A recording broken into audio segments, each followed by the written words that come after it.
што се однесува до трошоците, најголемото намалување практично е во делот на физичките лица, но и кај правните лица имаме, кај физичките лица, еве јас затоа ја извадив пред мене табелата, како што можам да видам, кај поголемиот дел од банките, тоа се трошоци кои што се движат некаде во распон од 250 денари, 300 денари,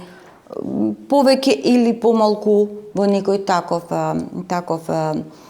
износ на надоместокот, што значи ако споредиме порано како беше тој дел,